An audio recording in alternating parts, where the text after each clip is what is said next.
Happy holidays, basketball fans. 'Tis the season to talk hoops, and this is the Hangout, Canada's home for talking hoops. I am Akil Augustine, and on the Hangout, we bring in three of the best minds we can find kicking around the city, and we talk about the game you love. Raptors basketball, NBA basketball, all that good stuff. But we start, of course, with big game hunting. We look for big games, but I got to introduce you to my man on the far left, veteran NBA contributor, Darren Andrade. Thank you for coming out. Good to be here. All right, then and also a new member to the We the North Open Gym team, my man Randy Urban. What's going on? Thank you for having us. Thanks. Thank you for being with us, I should say. Thanks for having me. I appreciate it. Work it out. All right, and our NBDL contributor, of course, Meg McPeak. Thank you for coming out, Meg. Thanks for having me. All right, let's get into it. Of course, the Memphis Grizzlies will be our big game hunting choice versus the San Antonio Spurs, your reigning NBA champions. A triple OT affair. What a great game. I was at Real Sports checking it out. You see Mike Conley bagging down the three. The end result, 117 to 116. A huge win for the Memphis Grizzlies. They hadn't won the past 10 games against San Antonio, and that dates back to 2011 when they were in the playoffs. So this is a big win for these guys. Zebo showed up, 21 points, 21 rebounds. Ginobili, 21 points, so they needed that from him, and Tim Duncan with 23 points. But as we look at this thing play out, I was actually at the bar with a couple friends. This game was crazy. Who else watched this live, or was it just me? Yeah, it was crazy. Crazy game. You go 3 overtimes. You got Gasol playing big in those overtimes. Conley steadying the ship throughout that. But that's what struck me, is that their big guys were the ones that sort of took, Conley orchestrates. Yes. But between Randolph and Gasol, that's going to be their edge if they have one against a team like the Spurs. So, it felt like a Western Conference final. Yes, and that's probably what did. it's going to be. And going triple overtime. Now, you got to temper it a bit because, as always with the Spurs, you didn't have Kyrie Leonard, you didn't have Tony Parker. Yeah. Popovich loves to rest his guys, so as always, even though it was a great game, went to the end, they still keep you guessing. You don't quite know how to gauge that game. Yeah, I saw Tim Duncan hit a huge shot in that game. Yeah. I was surprised they let him play as many minutes that game as he did, but I guess they thought they had a chance of winning it. But first off, I'll throw this to you, Meg. Could you see this being a matchup in the Western Conference Finals? Has Memphis done enough to rise above the teams like Clippers and Oklahoma City, even though they're surging?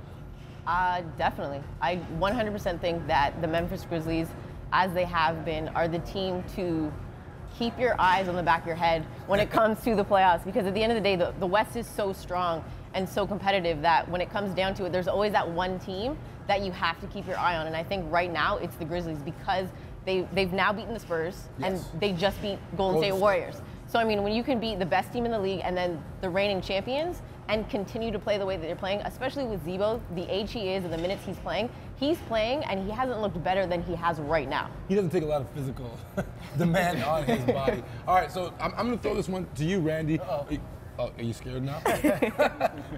But Coach Joerger, of course, is the guy that replaced Lionel Hollins in Memphis. They attempted to change the style a bit, but they've pretty much gone back to Lionel Hollins' style of basketball. How much credit do we give Coach Joerger for how well this team is playing at this point?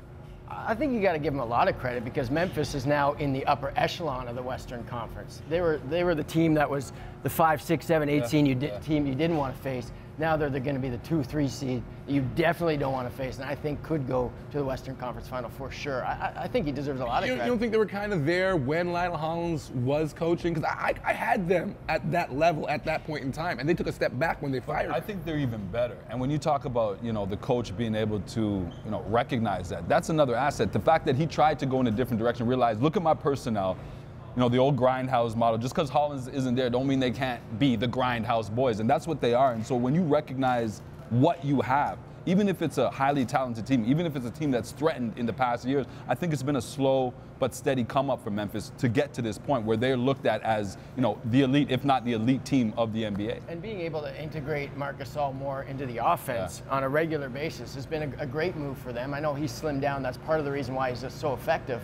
But just getting him the ball and seeing what he can do has paid off dividends for them. Like, that team is scary now. Okay, on the other flip side, of course, you had the San Antonio Spurs, Meg. Do we take a lot from this win for Memphis, knowing that the Spurs did not have Tony Parker, but the system that the Spurs played seems to not matter who's not playing. It could be Ginobili, it could be Duncan. That system's good enough. So is there anything to take away on the Spurs side from this matchup? I would say no with the Spurs side, because at the end of the day, we know Greg Popovich. We know he does this every single season. He has no problem and has no shame deciding when he's going to sit guys and who he's going to sit on a game-to-game basis. So the fact that they dropped a 3 OT game to the Memphis Grizzlies, it's a big thing for the Grizzlies, but it's not really something to look at for the Spurs and be like, okay, what's going to happen now? Because at the end of the day, we've seen them do this in years past, and at the end of the day, when you're in the playoffs, they're still there, and they're still the team to beat. So I don't know, guys, is this a bit of gamesmanship from Popovich? Like, if you're an elite team, he doesn't want you to play his full deck during the regular season? I maybe, but I think they're starting to think about seeding even now. So that's why I think Duncan was in the game for a little bit longer than he's used to. But I don't know. It's hilarious. This team is. You look at that roster a while ago when they played Philadelphia, and no Parker, no Ginobili, no Duncan. You look at that roster, and you're like, this team shouldn't beat a D-League team, and yet they're winning games, and they're in the top 4 or 5 in the West. Like, he is ridiculous. Execution. But he's still got to be careful. It hasn't always worked out for Popovich when he's rested his guys. They've never repeated. There's been instances where he's rested guys, and at the end of the season, it's come back to haunt him seeding-wise, which affected him in the playoffs. So he's got to be careful. The better they play, obviously, the more you can do it. They've got the depth, but I know it's said every year, but the Spurs aren't getting any younger, right? And you got to be careful about how you do that. Okay, well, hey, listen, you'll get another chance to talk, Randy. Yeah, we got to go to break. Still more to come here on your home for Talking Hoops, The Hangout. Drake night at the Air Canada Center was Wednesday night. That's why the kid's voice sounds so hoarse. I was out there yelling and chanting as the Toronto Raptors, behind a big second half, and Kyle Lowry took out the Brooklyn Nets. Shouts out to Brooklyn, though. Where Brooklyn at? Hangout.